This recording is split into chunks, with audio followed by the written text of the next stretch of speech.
Good morning and welcome to the Washington Post Live. I'm Jackie Alamany, a congressional correspondent and author of Power Up newsletter here at the Post. The eyes of the world are about to turn to Tokyo for the games of the 32nd Olympics, and my guest this morning is going to have a front row seat. He's a three-time Olympic gold medalist. He's calling his 8th Olympic Games, and he's going to be a swimming analyst for NBC Olympics. Rowdy Gaines, welcome to the Washington Post Live, Mr. Gaines. Thank you, Jackie. So good to be with you. And our viewers should know you are 14 hours ahead of us right now. Well, I keep going back and forth. I get confused all the time. I think it's 13. So anyway, right now it's 11 o'clock at night. So I think that's 13, right? It's 10 a.m. your time. Well, you've been attending the Olympics since you first participated in 1984. I'm sure you've had some worse jet lags. What are you most looking forward to seeing at this year's games? Well, I think all of us are really looking forward to the Olympics just taking place. We kind of kicked things off with women's soccer and women's softball today, which just happened in a great manner. And I think everybody is just really kind of praying that we will have a safe, secure, and wonderful Olympic Games. I think in my lifetime anyway, this is the one that I've been looking forward to the most. And for many reasons, I think the Olympic Games bring us all together in so many different ways. And this one certainly has that capability to do that. This is the first time that the world has come together in the last 18 months on a world stage like this. So I think everybody is a little bit trepidatious, obviously, but I think everybody's very excited. I know I am. And one of the most famous American athletes that we're going to be watching in Tokyo is swimmer Katie Ledecky, the pride of Washington, D.C. and the DMV. She's already earned 5 gold medals. She'll be swimming in 4 individual events and 1 team relay. How do you think she's going to do? Well, if she doesn't take another stroke for the rest of her career, I think without a doubt she's the greatest female swimmer in history. Nobody's even in her ballpark. But she will take a lot more strokes as we go along here the next 10 days or so. And she's got a chance to win a lot of medals. She's not as dominant as she was in 2016. I think she will even admit that, but she is definitely one that is going to win a lot of medals. I think the key for her, really, Jackie, is that very first race, the 400 freestyle, which is going to be the second night back in the United States, second morning here in Tokyo. The 400 freestyle is against her big rival now, which is Ariana Titmus from Australia. And if she can kick that off in a great gear, and I don't even necessarily think she needs to win it, but if she can put a good show on there, she's on her way. She's got the 800 freestyle, a historic 1500 freestyle, a first time in history that has ever been contested in the Olympic Games for the women, and of course the 800 free relay and the 200 freestyle. So she's got an opportunity to swim and succeed in a lot of different events. But I think the 400 freestyle is a very important one. So if she does manage to win all 5 of her events, she could become the winningest female Olympian ever with 10 gold medals. How, you said that she's not as strong as she was in 2016. How does achieving something like becoming the winningest female Olympian gold medalist sort of negate that discrepancy? Well, I don't think it's so much the gold medal count. I think if you look at her body of work since 2012, Jackie, she hasn't lost the 800 freestyle, her signature event, by the way, the one she still has the world record in. She still has the world record in the 400 and 1500 as well. But she hasn't lost the 800 freestyle since 2011. I mean, it's been 10 years since she's lost the 800 free. And so, if you look at the body of work from the world championships perspective, the number of world records she has broken, the number of events she has broken along the way, especially in freestyle, she can swim the 100 all the way up to the 1500.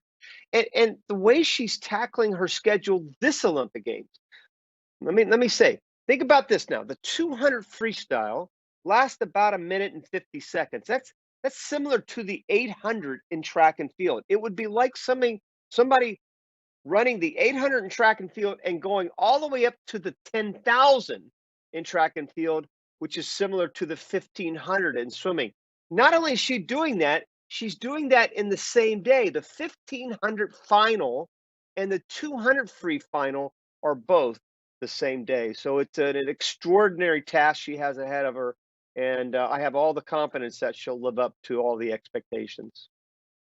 And the women's team also has another gold medalist. That's Lilly King. So they're loaded with talent. Do you expect the team to win the gold?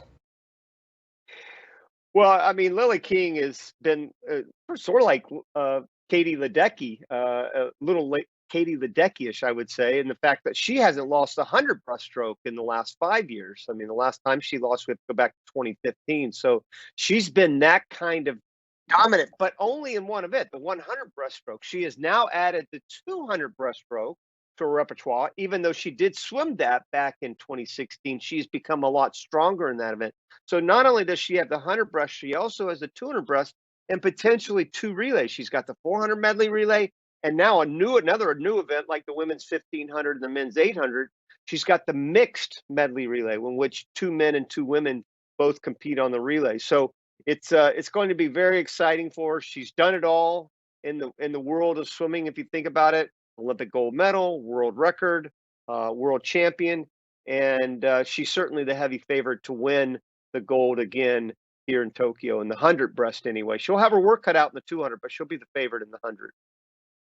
And I want to get to the men's team, which has a bit of a different team with only two swimmers returning from the 2016 Olympics in Rio. What do you expect from them this year?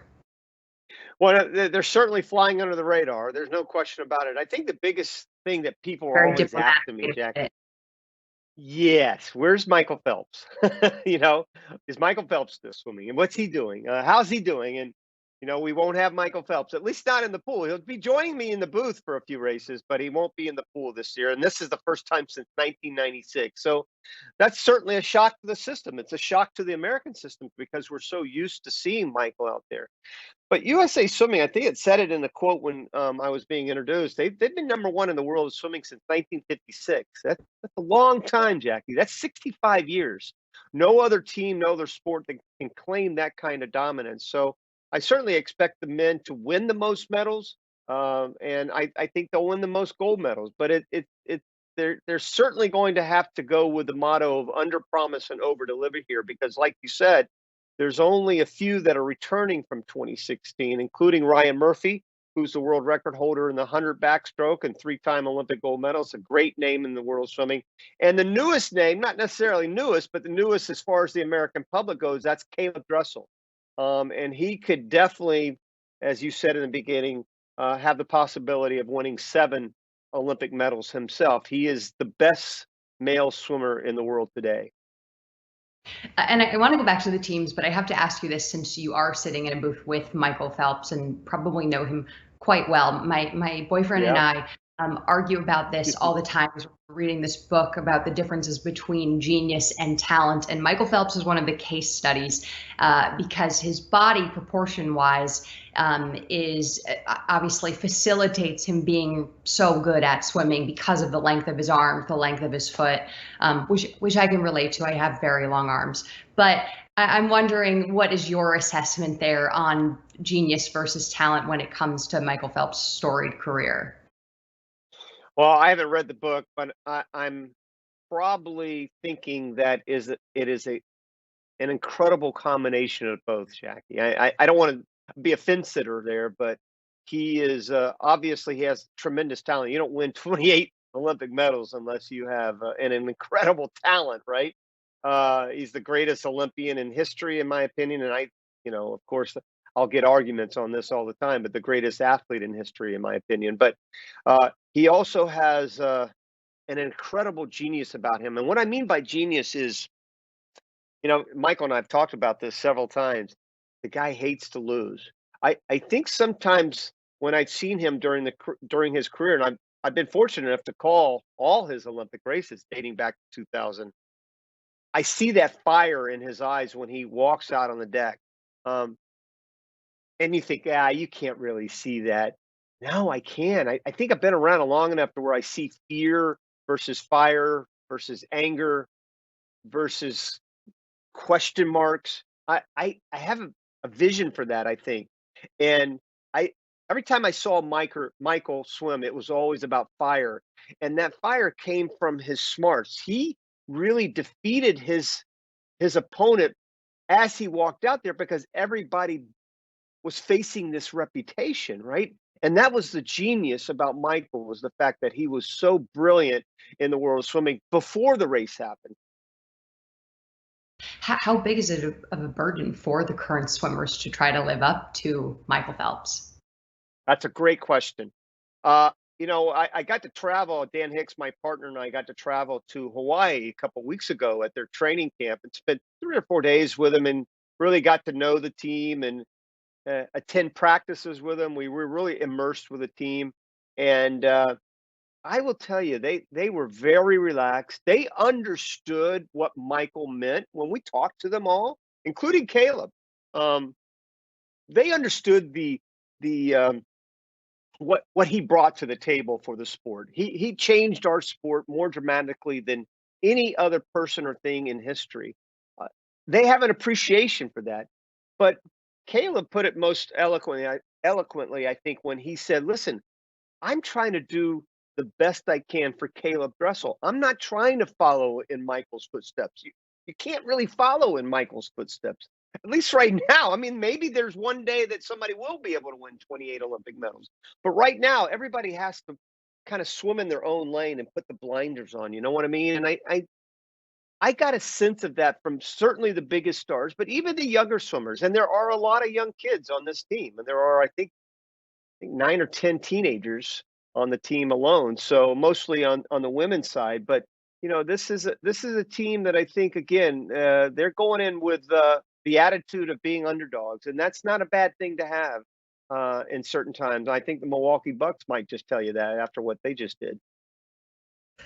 And I want to get to a question from one of our viewers, Neil Beck from Pennsylvania. He is wondering why the United States seems to have trouble developing long distance Mm. swimmers.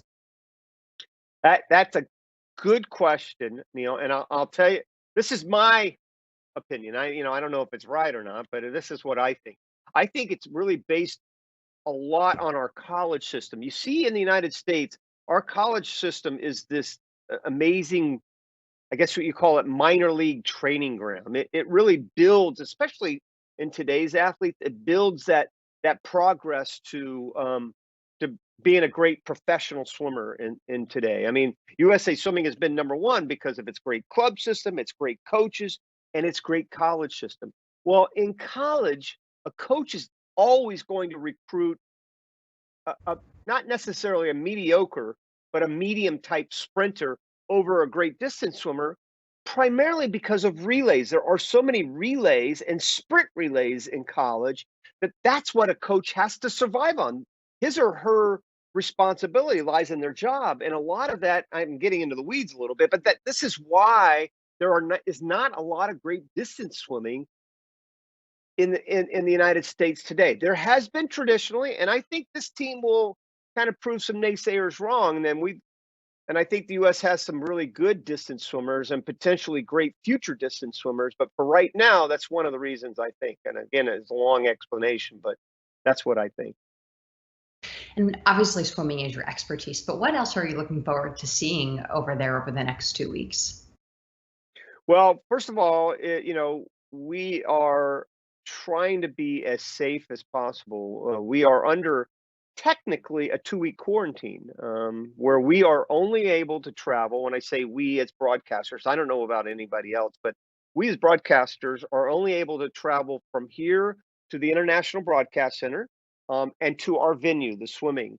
So for me, the next 10 days, which I would do anyway, to tell you the truth, I'm here to cover swimming. I don't go to any other sports. I don't do anything else on the previous 10 Olympics I've been to except swimming. So for me, the quarantine doesn't hit me too hard because my focus is really on swimming. And so for the next, when swimming starts on Saturday, I'll just be going from the hotel to the pool every day and back and forth. But getting to your question, when that quarantine is over, and it will be at the end of swimming, and I'll still have 3 or 4 days. And I love beach volleyball. I love the basketball. Um, I love table tennis. I can't wait to get to the table tennis, hopefully. I know it's crazy. It sounds like, well, this minor sport, table tennis. They're incredible athletes, and I always look forward to seeing that every Olympic. I'm wondering if you can take us and just to Tokyo a little bit more and describe these really unusual circumstances for our viewers because of a surge in COVID cases. There are going to be no Sure. spectators. Is that lack of support going to affect the athletes in any way? You know, I'm not sure, Jackie. I wish I could tell you one way or the other. I've just never seen it except for this year. So historically, there aren't a lot of people in the stands anyway for swim meets. It's usually family and friends anyway. So we don't have big crowds as it is. And this year has given us a taste of empty stands. We have, whoops, sorry, my ear thing came out. We have literally had very few people, if any, in the bleachers or in the stands during this last 18 months when we have been in competition. So I I don't think it will affect them overall. If I'm a betting person, I don't think it will affect them because this is the Olympics. It happens every 4 years. This time it's every 5 years. And this is the pinnacle of success in our sport. We don't have a World Series. We don't have a Super Bowl. We certainly don't have an NBA championship that's every year. So having it be every quadrennium, and as I said, every 5 years in this case, I think you'll have everybody really excited to swim fast. And I'm wondering if you can describe sort of the environment where you are right now. I know normally I'm covering Capitol Hill, and I feel like we're just bracing for everything to have to return back to pandemic times, wearing our masks and keeping distance because of the Delta variant. Are athletes and broadcasters sort of walking around with trepidation and sort of fear about potentially getting the variant right now? I mean, listen, we're trying to do everything we can. I know my parent company, NBC. I know the JOC, the Japanese Olympic Committee. I know the Japanese government, the Japanese people are doing everything possible. I promise you, they're doing everything possible to make sure this is the safest and securest Olympics that we've ever had. It for me, and we wear a mask everywhere. Like I said, we're in a figurative quarantine. We don't go out to restaurants. We eat at the hotel. We have the screens um, between our meals where we don't eat individual. I mean, we don't eat in groups. Um, and I feel very, very safe. I really do. Of course, you know, I've had the vaccine, obviously, and I that's one reason. But also, I also believe in the Japanese people. I used to work for a Japanese company, Jackie, and for 7 years, and I can tell you they're some of the most kindest, gentle, um, wonderful, smartest people on the planet. And if anybody can pull it off, it will be this country. So I couldn't be more excited for the next couple of weeks. Their vaccination rates are certainly an interesting contrast to what's going on in the US right now. But do you think that Olympic organizers should have potentially considered delaying the games one more year after the spike that we've seen in Japan from the Delta variant? Hindsight's a beautiful thing, and it's really hard for me to answer that, Jackie, because I am not an expert in this at all. I'm some dopey, ex-swimmer that just loves calling swimming. And I don't want to be a fence sitter here and tell you something that maybe I have a feeling one way or the other, but I really don't. I just know that my Olympic dream was taken away in 1980. I made the Olympic team in 1980, long before you were born, and there was a boycott in 1980, and we were not allowed to compete. And so my dream took 8 years to be fulfilled when I swam in 1984.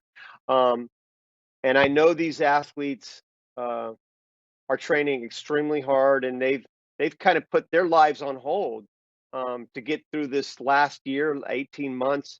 And I know they're doing everything possible in the Olympic Village and outside the Olympic Village to be as safe as possible. So it's a hard question to answer. It really is. But I think overall, I think we're going to have an incredible Olympics, and Olympics that the people of Japan will be proud of, and certainly the people of the United States will be really looking forward to watching. Well, in that vein of these athletes having to wait a whole additional year after the 2020 games were canceled, how difficult is the mental challenge that they're facing this year?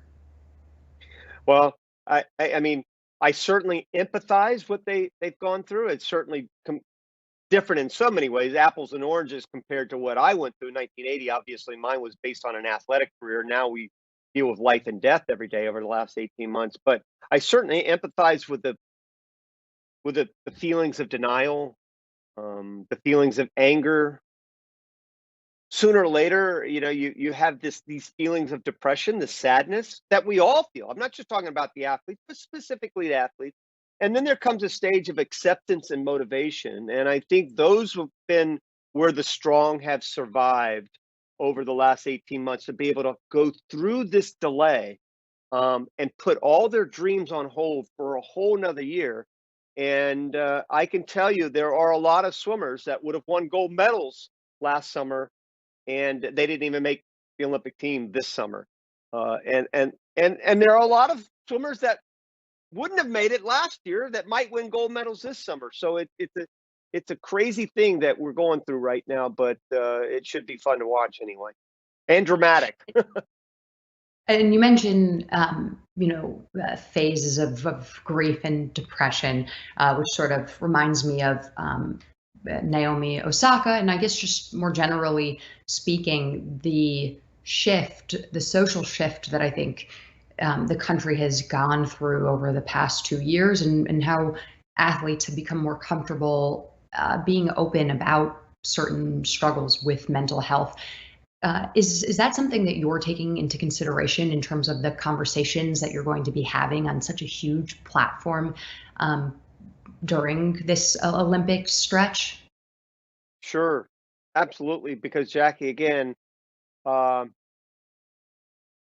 I went through the same thing. I had some real trouble post Olympics, and I had some big struggles, especially the year after.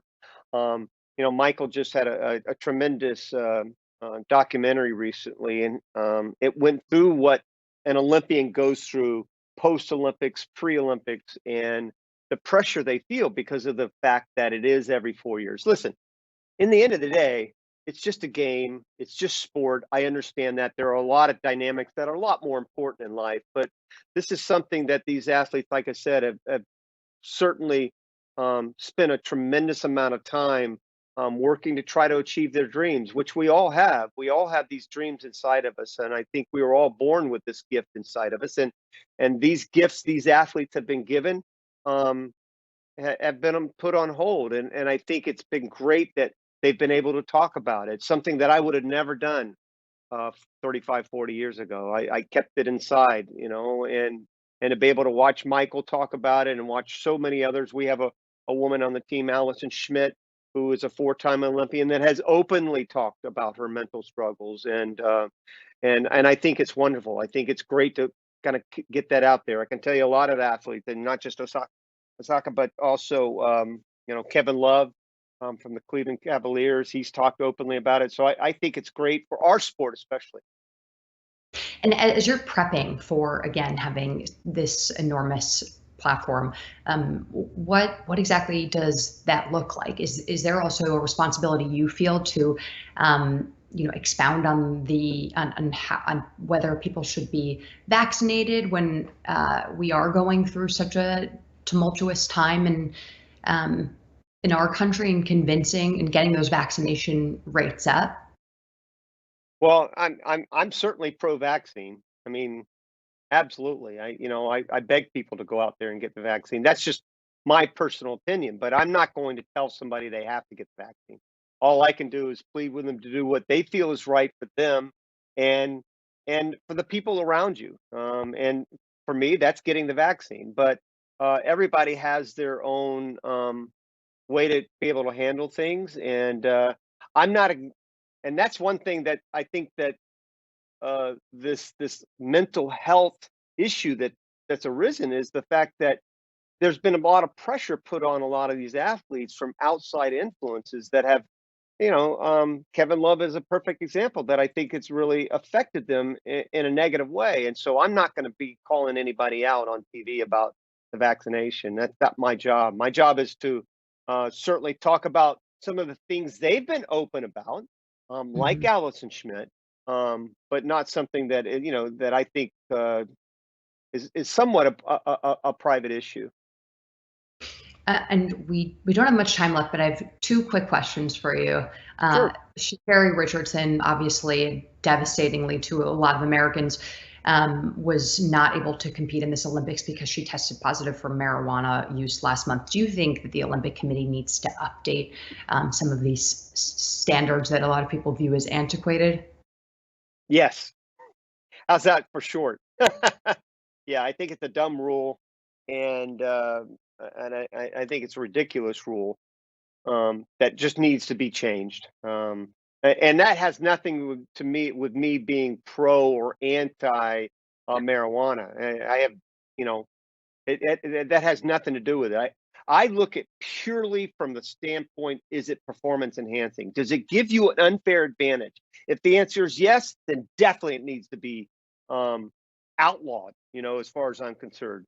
But when it's something that's not performance enhancing, then especially when it comes to marijuana. My mother was very sick a few years ago, passed away, but during her last year of life, we got her medical marijuana license, and it really helped her through her suffering the last year. So, again, it doesn't mean I'm pro marijuana. It's just it has nothing to do with performance enhancing. Then I'm all for changing the rule. I'm sorry to hear that about your mother. Oh, Uh, thank you.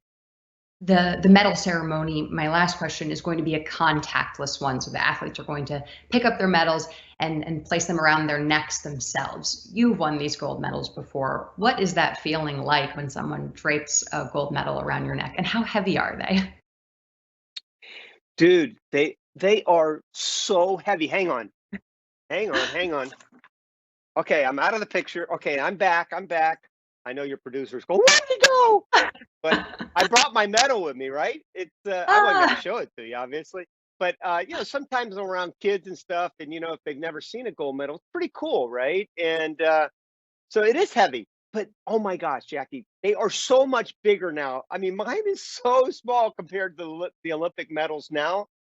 They really have changed. Sport has changed dramatically, so have the medals. So, but it's the did coolest that get feeling in through the world. TSA? Oh, you know what? I'll tell you a 30-second story. So we got stopped here, Rob. Obviously, we had to go through some really strict protocols to get in the country. I'm sure you've been reading about it. So my credential says Rowdy Gaines, and my passport, my real name is Ambrose Gaines, but my credential, which you had to present, says Rowdy Gaines. So they're really two completely different names, and I got stopped and a lot of questions. I said, I promise, I'm one and the same person. I'm Rowdy and Ambrose. And I brought out my medal. See, the event is on the side of the medal. You can Google it. I'm thinking, how embarrassing is this? I bring out my gold medal. What a fool I am. But it was kind of fun. And they said, oh, yeah, you are Rowdy Gaines. Yes, Ambrose Gaines. Okay, you can go ahead. It